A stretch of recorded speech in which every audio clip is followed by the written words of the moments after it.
I'm Justin Campbell. I'm Director of Technology Consulting for Willis Towers Watson. We're a global solutions, insurance broking, and advisory firm. And in my capacity, I do technical consulting in most insurers around the world, so I get a good view on how security is treated in different companies and in different regions. For 2019, these are very short-term trends. 2019 is upon us. In this space, I see that we're going to continue with our artificial intelligence and machine learning for security in line as we're seeing it revolutionize other fields. We're going to see firms move towards zero trust for internal actors, although I do see it being implemented perhaps in a little clunky fashion to start out with, as inadvertently we perhaps mark internal employees as a security risk when in fact they may have legitimate needs, and they'll exhibit some growing pains. But for the biggest thing I see, and possibly the most important, is what some call DevSecOps, other ones called security by design, inbuilt security. And this is embedding security from the early points of coding, from the architecture of a digital transformation, throughout to the end. And the reason why we need to do this is that the time to market now is so quick, the decisions had to be made so quickly that we can't wait until the very end to see that we have major issues. So the challenges that we're seeing in security as a whole, and in my industry, which is insurance, and then our sector here, it does come around this DevSecOps issue.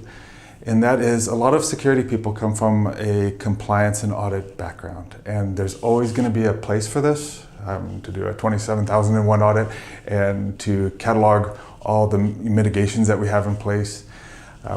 This is going to be very important. However, this background does not inherently allow you to be embedded directly with technology teams and to provide that kind of input to them. So when we find in our industry right before go live or before a product has to be released to market, if we find out through an audit or through a penetration test that there's major security flaws, it's a little bit too late. And this puts the business owner in an impossible situation. They either have to accept an inordinate amount of risk or lose their business position. And it just becomes all too easy for someone who perhaps doesn't have a security background to accept too much risk or rely on shaky mitigations that perhaps tick the box and from an audit perspective, but do not truly make the product or the firm safe. In my sector and around the world, I see compliance to this vary, so it depends by geography. In Europe, we have GDPR forcing us a bit to be more secure. And then some firms just have a level of organizational maturity. They were already halfway there, so they can comply. But it looks to be a big challenge because it's not something you can just switch on. It is a culture, it is training throughout. GDPR in 2019, for my industry, insurance, these firms tend to be larger. They were working towards GDPR far in the past. So most of them are already there or getting there. I do see GDPR as an issue for smaller firms, and then we're hearing GDPR as a service and other actors coming in to be able to help those that maybe do not have all the resources needed to do that GDPR compliance. To be able to have security from the very beginning, we need the right kind of people, as I alluded to earlier. And this requires a new breed of security person that has a technology background themselves, or conversely, taking the time to get your developers and your architects that kind of security consciousness and training. Now, I believe within your development scrums, within your architectural meetings, there's a welcome place for security people, provided that they are providing value in the sense of actual tangible value to the development.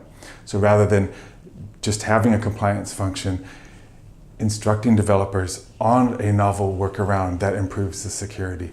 And if we have that, I think you're going to see that cooperation.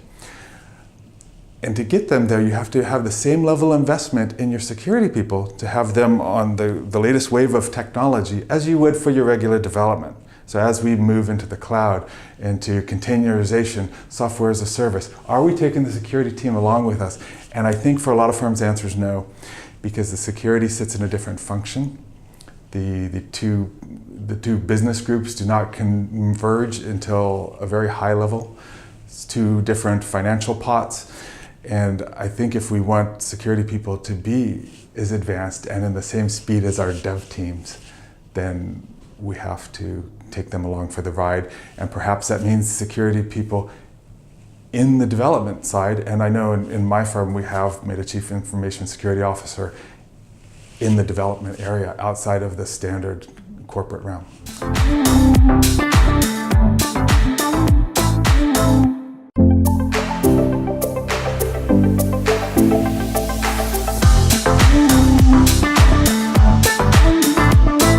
Giulia Lucetta. I'm head of cybersecurity and IT infrastructure at FM Capital Partners. It's a hedge fund manager based in London. It's difficult to make predictions because IT and IT security is so dynamic, but I will try to make some. In my view, in 2019, we're going to see the full effect of GDPR regulation. GDPR stands for General Data Protection Regulation. It came into effect in May 2018, but for the remaining of the year, national regulators gave companies a little bit of time to fully implement it. In 2019, however, any new breaches would be treated under new regulation with corresponding consequences. My second prediction is that information security will penetrate deeper into boardroom, with CISO roles created to effectively manage cybersecurity risks and gain market and reputational advantages. Cyber resilience will be present on boardroom agendas and probably will stay there permanently. Until recently, information security was seen as an add-on to technology. Now things start to change. Companies' information security is a business enabler and as a way to distinguish themselves in a crowded market. Another prediction I can make is that information security skills gap will widen, driven by increase in demand and at the same time by lack of specialists. Companies will find it difficult to recruit and retain experienced and talented people. My next prediction is that a direct response to the absence of sufficient InfoSec skills, we will continue to see a rise in the number of small cybersecurity firms looking to fill the void. This is good on one hand because you can find someone to take care of your security, but also bad on the other hand, because these firms will also have shortage of skills.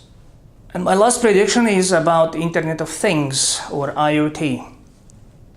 And in my opinion, in 2019, we'll see an increase in the number of these internet-connected devices, but at the same time, we will face more issues regarding their security. All manufacturers these days incorporate some sort of connectivity or smart features. All manufacturers try to make their devices smarter or connected. It's increasingly difficult to find a non-connected device. This widespread implementation of connectivity and smart AI and other features creates opportunities for malicious people. There are predictions of massive attacks using IoT devices, but I don't think these will happen in 2019. IoT has not reached yet a wide adoption or a critical mass to enable these attacks. I believe that in 2019, the major challenges faced by the financial industry would be migrating from traditional infrastructure to hosted or cloud-based while maintaining the same or maybe improving the service level, assuring security across multiple systems, clouds, providers, and why not geographical locations, and acquiring and retaining talent with the right set of skills and experience. To expand on my previous points, the migration to the cloud or hosted infrastructure has been underway for quite a while, and many startups operate in the cloud from day one.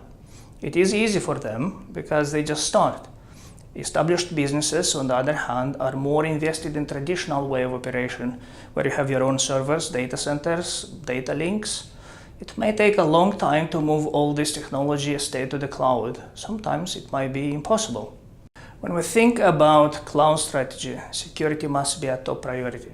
We give away the control over our data to the cloud provider, and we need to carefully consider all aspects of the deal. Security is paramount, cost is just a factor. You need good specialists to manage your information security and technology stack. Financial services firms traditionally were good at finding the right people and motivating them, but we have challengers. Coming from other industries like fintech, young people want more lifestyle working conditions and are being scooped by the new startups. Older techies from within financial services may lack up-to-date skills.